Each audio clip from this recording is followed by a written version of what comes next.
Here with another rare find out at the Phoenix Pull Your Own Parts Yard. This is a 1985 Ford Bronco 2.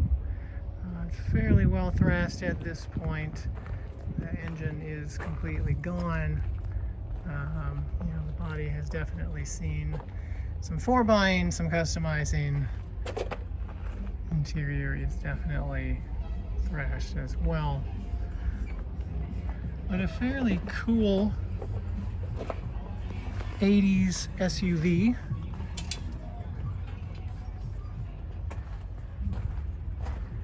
Spare tire holder in the back. And Bronco 2s were known for these, kind of cool wrap-up side windows. So you can see the side windows don't open, and the top is not removable like it would have been in an 80s or certainly an 80s Bronco, early 80s Bronco. This one is not removable at all.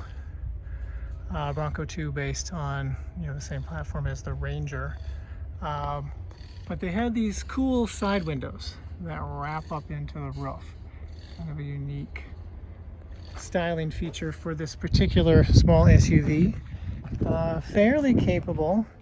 You can see this one was fit with some pretty large tires.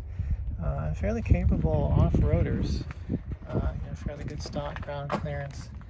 This one still has its axles and differentials intact. It's certainly a junkyard interior that has seen better days. And then in terms of the drivetrain, of course, that engine completely gone, although the transmission is still there. But still a pretty cool find, something you don't see every day, particularly at these pull-your-own parts yards that are mainly focused on late models. 1985 Ford Bronco 2 4x4 SUV. If you like this video, please click the like button. Be sure to subscribe to the channel for more videos like this.